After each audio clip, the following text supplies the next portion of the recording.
Assalamualaikum warahmatullahi wabarakatuh.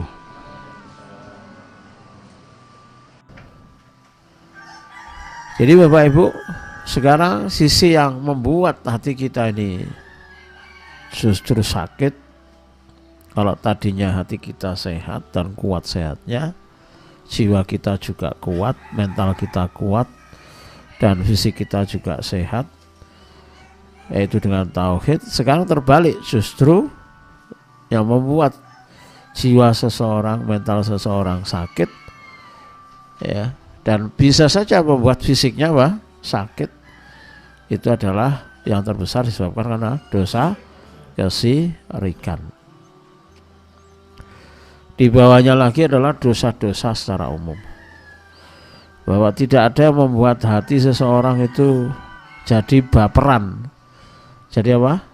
Baper, bawa perasaannya kemana-mana, seolah-olah kita itu layak untuk membawa perasaan itu, ya.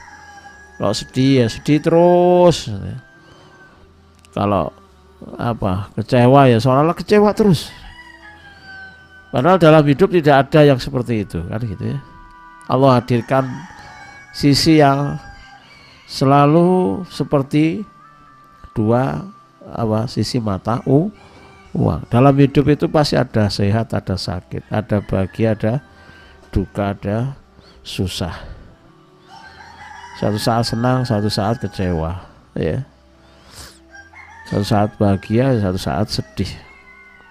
Nah, ada hidup seseorang itu kalau ditelusuri kemudian dalam kesedihan terus sepanjang waktu 24 jam, kali sekian minggu, 1 bulan, 2 bulan, 1 tahun, mati orang, ya, akan mati. Pernah datang ya seorang ibu, ada seorang ibu, ya, dan biasa kan seorang wanita itu lebih dominan rasa, sudah berumur, sudah punya anak, berarti punya siapa? Punya suami, kan gitu ya. Dibilang miskin tidak, berarti apa? Kaya. Bisa naik pesawat kan berarti kaya, ya. Apalagi punya rumah di Malang, padahal aslinya di luar Jawa. Anaknya pun juga kuliah dan sarjana, berarti kan kaya toh, iya. Tapi yang diceritakan, yang dikonsulkan adalah keluhan. Sejak awal menikah intinya tidak bahagia, ya. Sejenak sepintas kan mengenaskan hidupnya, gitu ya. Sejenak sepintas kan menggambarkan kasihan, nelongso. Ya, kita pun melihatnya bisa saja itu penderitaan yang panjang. Tapi hakikatnya setelah kita tunjukkan nikmat-nikmat itu, akhirnya kan apa yang terjadi? Merasa malu. Meskipun problem sejak menikah sampai usia yang dihadirkan ke kita, itu intinya tidak bahagia rumah tangganya, gitu ya. Bahkan sampai punya penyakit yang tidak bisa diobati, sudah sampai seperti itu.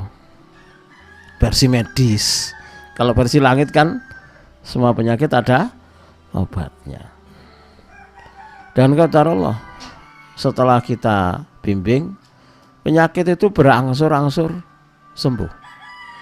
Termasuk jalan yang tadinya kesakitan bisa, punggung yang sakit bisa, kepala yang sakit bisa. Hanya tinggal beberapa. Apa menjadi kuncinya?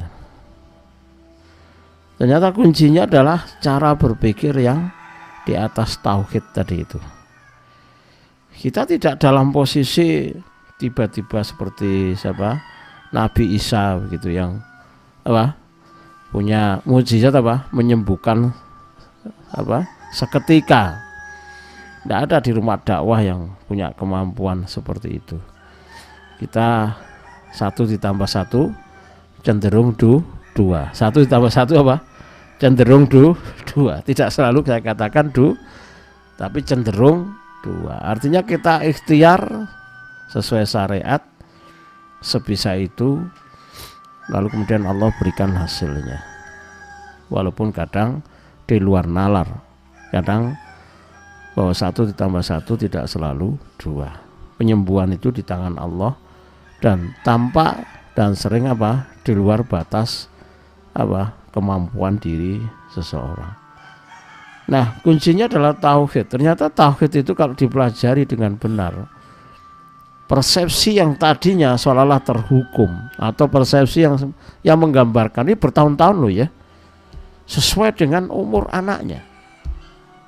Kalau anaknya 26 tahun berarti 26 tahun tidak bahagia loh.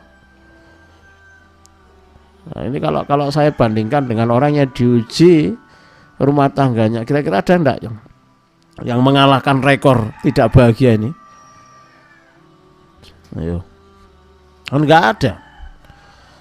Ya kan enggak ada kan? Jadi ternyata setelah kita beri pencerahan, kita jelaskan tauhidnya, kita dudukkan musibah itu yang menjadi ujiannya, ternyata bisa senyum, lalu bisa merubah mindset, merubah persepsi, lalu ternyata musibah itu justru malah kebaikan besar, kasih sayang Allah. Loh, kalau bahasa Jawanya apa ternyata? Loh, kok ngeletek ae, ini kan ngeletek ae, ternyata ujung-ujungnya juga tidak seperti yang selalu dipikirkan, disimpulkan, dibayangkan.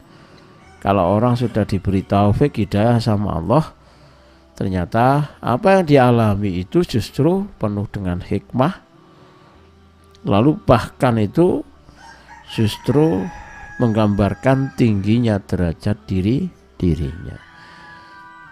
Sampai akhirnya muncullah persepsi-persepsi yang baru, yang positif, yang baik di dalam pikirannya, dalam dirinya, dan disitulah menjadi awal kunci sembuhnya dari penyakit. Jadi lagi-lagi tauhidlah yang bisa mengantarkan seorang lebih cepat sembuh.